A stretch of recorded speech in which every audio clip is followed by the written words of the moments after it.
my name is Emanuel Hahn. I'm a photographer and director living in Los Angeles. I didn't really have an artistic background. I was very encouraged to go into a professional field as a young child. And photography was something that I stumbled into when I came to New York for college. My brother, who was entering into the military, he gave me his camera to take photos of my experience, and that's really where it all began. But I will say, I think one of the biggest moments was when I was studying abroad in London. I was going on all these trips around Western Europe and Eastern Europe, and I was traveling by myself, and the only thing I had with me was my camera. So that's when I really learned to shoot and just fell in love with the process of making photographs. And then over time, I think it was just a way for me to express myself. Even when I was working in corporate life, photography was my escape. So eventually it came to a point where I wanted to pursue photography full time to see if I could make it as an artist. And one day I quit my job, and the rest is history. I think one of the biggest challenges since becoming a photographer was just learning about the industry. I had no idea how to navigate the world as a freelancer. And I think the photography world is exceptionally opaque. There's not a lot of information out there. There are a lot of gatekeepers. And I think through many years, I learned pieces of information here and there through trial and error, and also just meeting different people. And even 8 years into it, I feel like I'm still learning new things every day. On the other side of things, I think I just didn't have a developed skill set. So I think I still was learning how to shoot when I left my job. And a lot of it was just practicing, shooting in a studio. And a lot of times I think I just didn't know what I didn't know. So I think figuring out how to light a portrait, for instance, was something I had to practice a lot. And also all the different categories of shooting, whether it was still life or portraits or landscape. There are just so many different verticals you can go into. And I think trying to figure out which vertical I fit in the best took some time. And for me, I think naturally I gravitated towards portraits because I enjoy working with people and I like getting close and intimate with people. And I think that's how my career has evolved. And I think finally, one of the biggest challenges was just having imposter syndrome, just because I didn't go to art school. I had a completely different background. So when I started freelancing, I think it just took a lot for me to say that I was a photographer. And over the years, I think I've overcome my imposter syndrome. But I think as an artist, it's something that you struggle with all the time. But I guess as I continue to grow as a photographer, I've become a lot more confident. And I think one of the biggest things that have helped me is just knowing what my work is about and what I choose to photograph. When I first started photography, I think I was just really excited that when you took a photo, you had something that you can point to. Versus, I think when I was working in my job, I could work for years and not really have anything to kind of show people to be like, hey, I made this.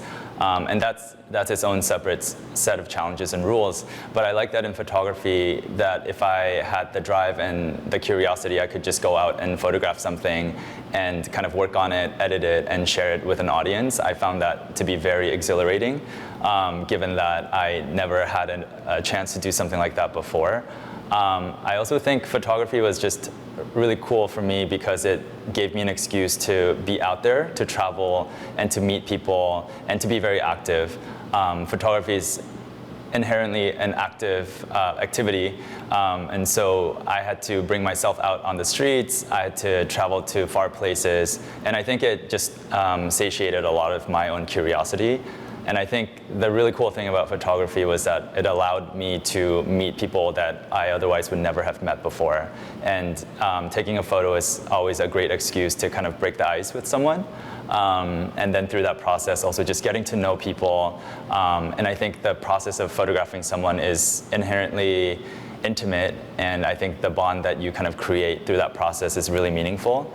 And that was something that I was always kind of craving when I was working at my corporate job, which felt very detached from sort of like reality.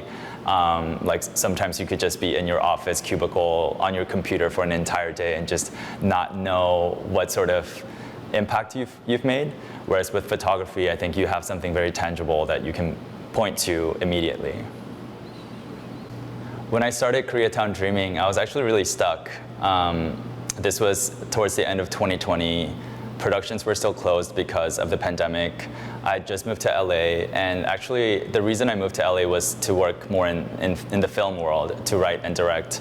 And when I arrived in Los Angeles, things were still very much shut down, and I couldn't work, and so I was in this creative rut.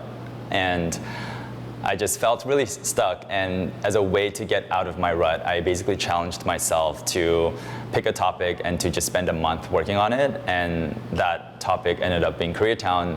One, because I'm Korean and I was curious about this place, and two, whenever I drove past Koreatown, I just felt this sense of nostalgia. It felt like a place that was kind of like stuck in time, and I found that really interesting. And so when I was in this state of being stuck, I think just getting out of the house was really important. And so for a month in December of 2020, I would drive myself to Koreatown every single day. And I would just walk around for hours. I would just kind of observe what was happening on the streets. I looked at the signages, the posters. It was kind of a ghost town at that time.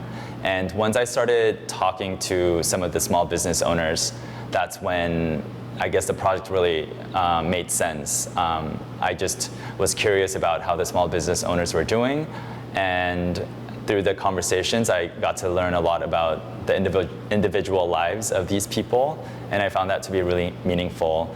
And so that's how it all started. And I think once the project started to take off, it wasn't about my efforts anymore. The project sort of like led me to keep going and to look for more stories. I think the few times that I visited Koreatown before, it was mostly just to eat. And so like my idea of Koreatown in LA was just Korean barbecue restaurants or seolleongtang or, naengmyeon. But I think one of the things that I found really interesting were the retail stores, people who were involved in just buying and selling. And Koreatown is obviously very abundant with business people, but I just didn't understand the scale of it. And I think I underestimated just how much of daily life for the community in Koreatown revolves around these businesses. And these businesses are not just a place to buy and sell, but it's a place where you can exchange information. It's where you kind of maintain your bond with people that you know in the community. It's a place where there's a lot of gossip, where people are talking about their kids or what's happening in the community. And I think the lack of that sort of activity was so evident when I was in Koreatown because of the pandemic. And so when I saw a lot of these people, they were just sitting around on their phones, and I realized that this was not business as usual, and I found that to be something worth exploring. And I think one of the things that surprised me the most was that while people might have similar businesses, whether it's a barber or a locksmith or what have you, everyone is just so different in their own personal lives. They might be working at a retail store, but they might be practicing the flute at home, or they might have been a table tennis champion back in Korea in their 20s. They had all these rich histories that they brought to the country, but they don't display that on a daily basis. They just keep it domestic because their business doesn't require it. And I think it was just so interesting to learn about their interesting personalities and how people are so different even though they come from the same place and live in the same place. I had no idea what it was going to be. I think it was just, like I mentioned, it was a way to get out of my rut. But two, I think for me, whenever I feel stuck, it's very freeing to just be out on the streets, just walking and photographing, because it takes me away from being stuck in my head to something that's more active, and I get in the zone, and that kind of is my happy place. So that's how it all started. And actually, I was photographing for 2 months before I shared anything. And part of the reason was that I didn't know if anyone would care. I didn't know if anyone would care about a photo of a fruit store or like a cobbler or a barber shop. And so I had a lot of these images just sitting on my computer, and I think it was also probably some version of imposter syndrome, because I was new to LA and I was afraid that people would kind of judge me for photographing their community even though I wasn't from there, which in hindsight is maybe a bit silly, but I think those were all the thoughts that were going in my head. And I think once I shared the first image, which was of this woman crossing the street with a mask on her face, seeing the response, I was kind of surprised. All these kind of strangers sending me private messages being like, hey, I grew up on that street, or I used to go to that block all the time. And just realizing how much it meant to the people from LA, and Koreans in general. I just felt like, oh, there's something here. And so I just kept working at it. I just felt like during COVID, it was one way to share stories and to encourage people. And over time, like I mentioned, I think the path became very clear to me. It wasn't something that I had to think very strongly about. I just got myself out every day in a car, and I would drive around until I found a place that I thought was interesting. And then I would go in, I would knock on the door and introduce myself and create images. And so once I had about 10 images, I realized, oh, I can make this into something bigger. I wasn't sure if I wanted to make a book, because that just felt like so much work, but I felt like maybe it would be cool to photograph one type of every business. So, like a laundromat and like a traditional Korean dress shop and a rice cake shop. I wanted to focus on shops that felt very representative of the Korean American experience. And so I had this map out where I wanted to target one type of each business. And so I kind of had a working plan, and then I just followed that plan. And then also over time, I think once my project started getting traction, people started sending me places, and they started connecting me to business owners, and that made the process much easier. But yeah, when I look back, I don't remember feeling like I had too much to do with the project, other than just kind of going with the flow. And I think everything sort of flowed very organically, which I'm very thankful for. I think I just didn't expect the sheer amount of enthusiasm for the project. I remember every time I shared a story on Instagram, people would just be sharing it everywhere, like on their stories. And I would kind of write a little story to go with the photograph, and I think people just found that really interesting. I don't think people had kind of encountered that type of storytelling before, because I think oftentimes you just get a photo or you get the text, but you don't get both at once. And one of the things that I really wanted to do was to let the people that I was photographing speak for themselves, because they're going to know their story the best, and then I just had to choose the most interesting parts to write. But there were just some very interesting stories, and I think that's why people gravitated towards it. And then I think the other side of things is that so many people that responded to my project grew up going to these places in Koreatown. So when I photographed a place like Hanbat, which is this legendary seolleongtang restaurant in LA, I think so many people had gone there growing up. People were there when they were 5 years old, 15, 25, and there are people who drive in from San Francisco to go to that restaurant. And a lot of times people visit these places, but they don't know the story of the owners. They don't know the story of how that business came to be. And so to kind of like learn about that history, I think was very special for people. Additionally, I think Koreatown has this sort of cachet now in Los Angeles.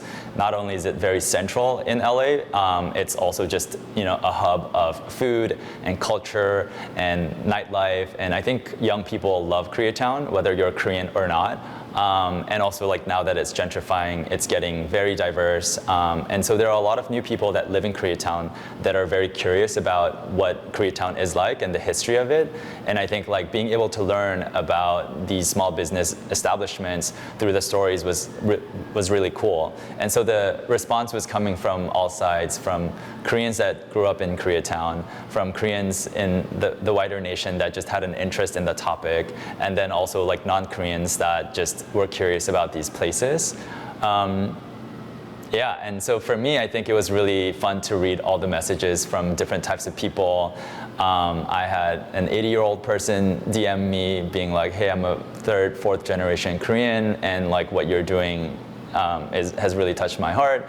And then I also have a lot of peers who just sent me messages being like, that restaurant is dope, like that retail store is amazing. Or like, I don't know why, but I think the most response I got was from Kim's Home Goods, which is this home goods store, and people just like love that place. Like it's become a cult favorite. And so when I posted about them, everyone was just kind of like, yo, you made it. Like this is the biggest like establishment in Koreatown. And they actually ended up being one of the sponsors for the book. So that was really special. And I think like what was just the most beautiful thing about the project was just how community focused it was. I really wanted to do it for the Koreatown community, even though I'm an outsider. I just really fell in love with that place. I just think it's such a remarkable place to exist, just conceptually and also in reality. So I guess it's a celebration of all the hard work that these Korean immigrants put in to build this place that people can call home. And it's one of the largest Korean enclaves in the world outside of Korea. And I think it's important for Korean Americans to have that place to kind of be able to point to say, hey, like we exist here and we've brought culture and we've contributed to, this country. I've learned so many things from working on this project, so many different ways to hustle, all the aspects of starting a project, sharing it, making a book, holding events, getting a publisher, that was a big gift really, but I think just learning about that whole process was incredibly valuable to me. I think it showed me the importance of creating a body of work instead of just creating one or two images or some standalone pictures. Having a body of work I think is really powerful. And as an artist before, I think I had been aware of that notion, but I think I never really pursued it because I don't think there was a topic that interested me enough to pursue it. And working on Koreatown Dreaming just happened to be at the right place at the right time. And so instead of just telling one or two stories of business owners in Koreatown, I focused on 40. And for the next edition, I did 55. So I think that gives a lot more power to the stories because it's a compendium versus just one story. And I think through that body of work, people can see the scale of Koreatown and learn about the history of Koreatown. And that's made me want to create more bodies of work, whether it's in the documentary space or the editorial space or the commercial space, so that you're saying something about a topic instead of just saying one or two things. It's almost like the difference between writing a paragraph versus writing a whole essay. You can get a lot more across in an essay than just one paragraph. And so I've been approaching photography in that way. In my next body of work, America Fever, which is a stage narrative series, and instead of making one or two images, I'm trying to create a whole set that can tell a story. And I think people respond to a story, more than just one good-looking image or two good-looking images. So that's for me personally as an artist. And I think what I also learned is that if you tell a good story, people will pay attention and the good opportunities will come. When I first started this project, it was during the height of COVID. And then I got COVID, so I was in a very dark place. But I wouldn't have imagined, self-publishing a book, which was kind of a dream of mine. And on top of that, getting a publisher. So I think just following your curiosity is very important. And creating a body of work around that is essential. As a millennial, I came of age when social media was birthed, and I remember getting a Facebook when I was in high school, 2007. And I think when Instagram came out, for my generation, it was a very big deal. And at first, people were just sharing photos of their brunch or their coffee or whatever. But it's really become this platform where it's democratized access to expression. And I was thinking a lot about this when I was photographing some of the Korean business owners, because one of the people that I photographed used to work as a journalist for Korea Times. And I was thinking, the Korea Times probably has so much interesting stories and photography that they've captured over 30, 40 years. But I think the issue is with distribution. And I think that's where maybe traditional media doesn't have that same network effect that social media does. And when I was talking to this photographer, he mentioned how they were shooting on film and then they had to archive everything. So the archives do exist, but there's no good way to transmit it. And I think social media for a lot of young artists and storytellers just gave us such a great platform to share instantly on our own terms without any edits or censors to a very wide audience. And I think the way social media is created is so that things can be shared, and that helps with the network effect of photography. So for me, I think as a young photographer, well, young-ish millennial photographer, social media is indispensable in getting my work out there. And I think if I had tried to make this project maybe 20 years ago, it wouldn't have had the same success, because I would have had to maybe shoot everything at once and then try to make a book, and then people would get to notice it. But I did everything in reverse. I started sharing the photos on Instagram, and then that got a lot of hype, and that allowed me to run my Kickstarter to raise the money, and then I made a book. So it's really interesting how the process has changed through Instagram. And yeah, like we can debate there are a lot of downsides to Instagram as well in terms of addiction and all of that stuff. But as a creative, it's so important, I think, to be able to publish your own work. And I think even more importantly is to be able to build your own audience. And I think Koreatown Dreaming was a success because of social media, because of the shareability of the stories, and because people cared. Yeah, so it's a useful tool. The role of a photographer in the digital age, that's a really big question. I think technology has changed a lot about how art is created. I think it's also changed people's relationships to art in general, whether it's printed media or a digital image.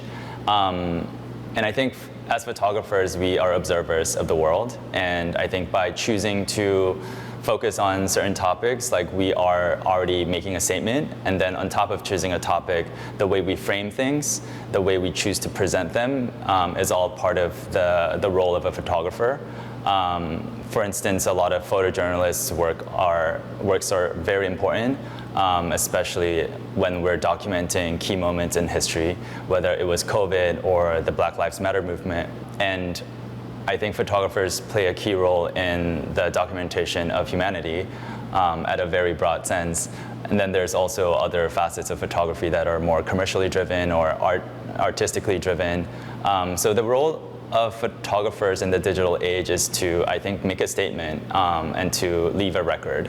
For me personally, I've never really thought of my photography in such grand terms until more recently. I think for me, photography just started off as an enjoyment, just a way to get out and meet different people and to travel. But I think over time, as I focus on different topics that pertain to Asian American identity, I think I've realized the importance of my work and how it can leave a record, especially for people who don't often get the chance to tell their own histories. So for instance, with Koreatown Dreaming, what started off as just a simple curiosity became a project that ended up documenting the existence of Koreatown small business owners. And I think through that process, I just realized that a lot of these small business owners haven't had a chance to tell their own stories. And so my role became a facilitator where I could let them speak in their own words and then also just photograph them so that I could leave a record of their existence.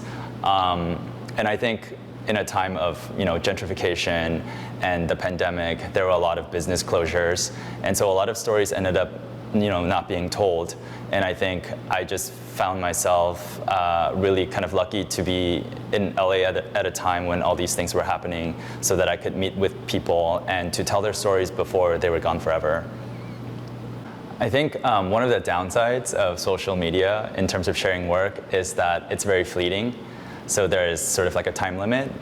Things can be hot for 48 hours and then people move on. So it's this kind of endless torrent of information. And I think, so going from a digital format to a book in the first step was just really profound for me, because with a book, you sit down and you spend time, you carve out time, so there's more attention. And also because the photography is printed, it's more tactile and you get to really hone in on the details. For a lot of us, when we look at photos on our phone, they're tiny, they're so small, and it's not how the photography was designed to be presented, but it's very convenient. So there's that distribution element with the digital format, but with the book, you get to see the photographs in more detail, and you get to spend time with it. And I think with an exhibition, it just takes it one step further. It just blows up the image even larger. I was noticing details that I'd never seen before when I was preparing for the show, because I was really looking at each image in great detail. Well, partially for me also because I wanted to make sure everything was printed fine, but in that process I was able to see certain details on the faces or their hands that just evoked a strong emotion in me.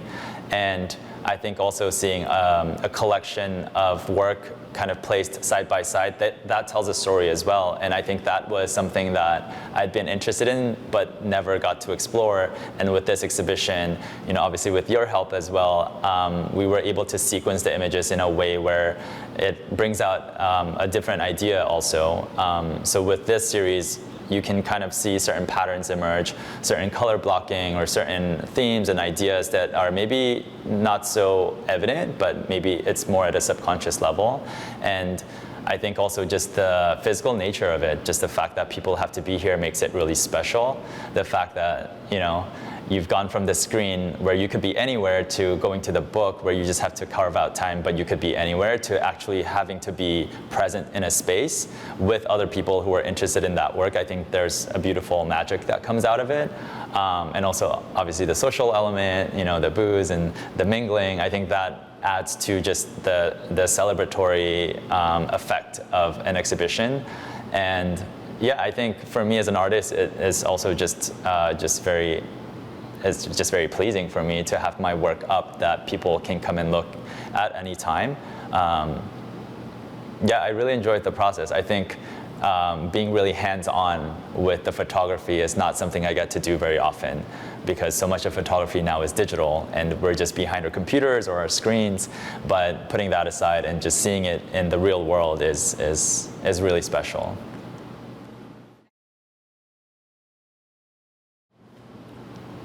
So I'd known of Janice's work for a while. I was a huge admirer of her work. So to be able to exhibit with her is, a great joy. I had been following her series Hahn in Town pretty much since I started my own work. So I think it was really interesting to see her approach in a very different town, under very different circumstances. I've photographed in New York before, so I know how hard it is, especially with all the elements around you.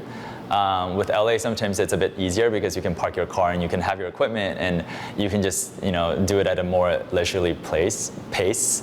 But with Janice's, I was just trying to imagine the process that she had to go through to photograph these folks with all her equipment and just riding the subway and stuff like that. But I love Janice's work because I lived in New York for 10 years, so I got to visit Flushing pretty regularly. And I was only a visitor in Flushing, but Janice grew up in Flushing, so just understanding that personal, emotional connection was just very interesting to me. And like I mentioned, for me, I felt like I was approaching it more from an outsider's perspective because I am not originally from LA, but to see Janice's approach, which is very personal, was very interesting to me. And also, you can just feel these images through Janice's work. You can almost smell them, a certain exterior will just evoke a certain emotion in you.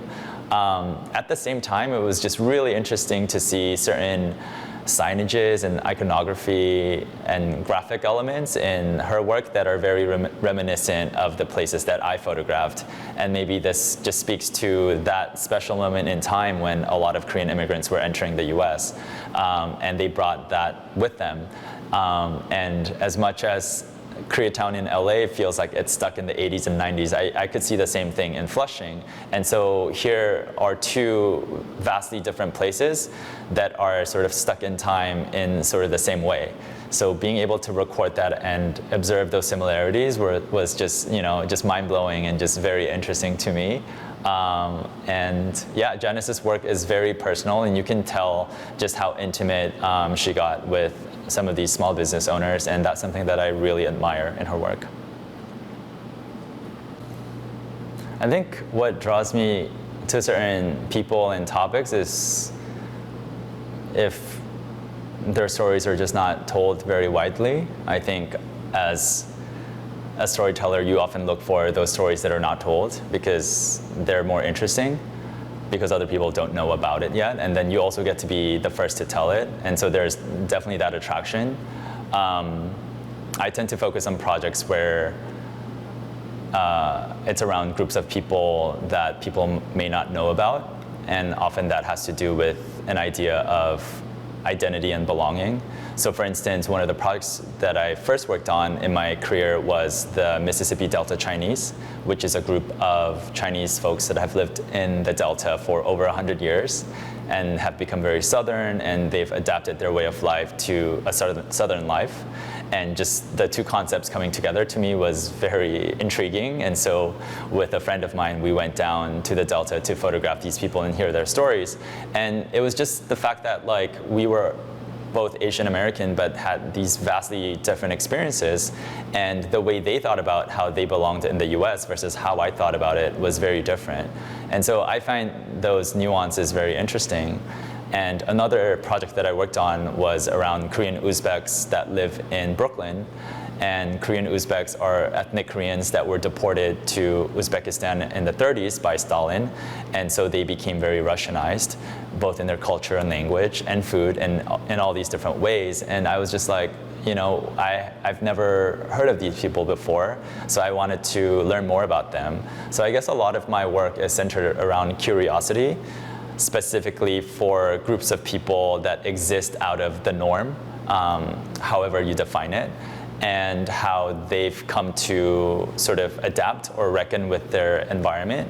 And I think maybe in some ways it's very reminiscent of my own upbringing, which is very unusual, having grown up in Singapore and Cambodia and Saipan and New York and LA in my 30-odd years of life. And for me, living in each of these places, I've always had to ask myself, do I belong here or do I not? And on top of that, my sort of secondary Korean identity, was always questioned, I guess I could say. And so I found that experience to be very interesting. And I think also what really drives me is allowing people to speak for themselves.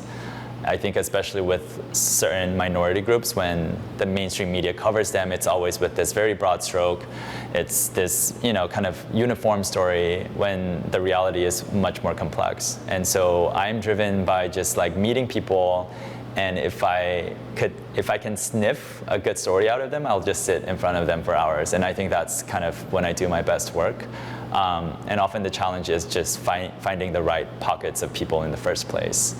I'm very inspired by film, especially film made in the 70s and 80s. So one of my favorite directors is Jim Jarmusch, and also Wim Wenders. And so I studied their films a lot in terms of color and composition, blocking.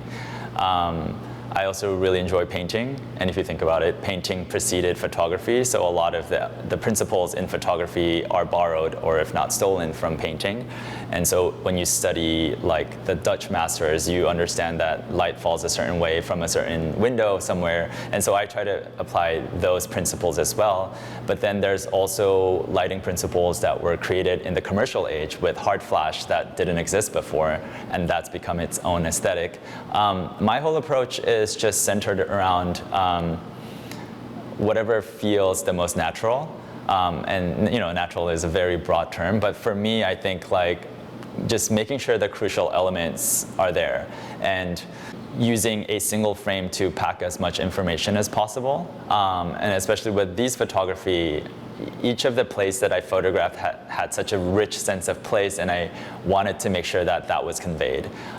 So for example, one of the places that I photographed in was an antique store, and I wanted to ensure that this feeling of this kind of like dusty, old wooden, but also very charming and cozy environment was photographed with this artisan master.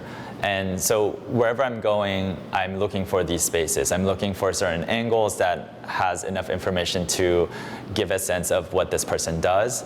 And sometimes it's more about the smaller details like hands or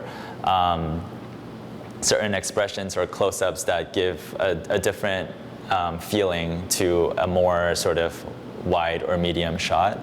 But I also find a lot of inspiration in books. And sometimes when I read a book, it'll ignite my imagination and it'll create a scene for me. And those are the scenes that I find the most interesting because those are scenes that haven't existed before, but they only exist in my head. And that gets me really excited because I can try to translate that scene in my head into something real. So with the Google Image Equity Fellowship, I was able to work on my new body of work, which is entitled America Fever. And America Fever is a stage narrative series that combines elements of Korean culture and history with the American West. So imagine cowboys, westerns, but with Korean and Asian bodies. And that project is going well. I just finished the first phase of it. And I'm looking forward to making more because hopefully with additional scenes, I can make another book. I think it's a really exciting time to be an artist because different mediums don't really constrain you anymore. You can be a visual storyteller that works in photography or film or any other mixed media. And I really want to work on America Fever and have that be a series as well. But on top of that, I want to direct films, narratives, and short films that are inspired by my experiences, but that also allow me to exercise creativity in a grander scale, working with different people and department heads. So in the near future, I would love to be able to say that I've created some new bodies of work in the photography arena, as well as a few short films. Yeah, I'm currently working on a short film right now that I hope we'll be able to shoot by the end of this year, but you'll find out when it comes out.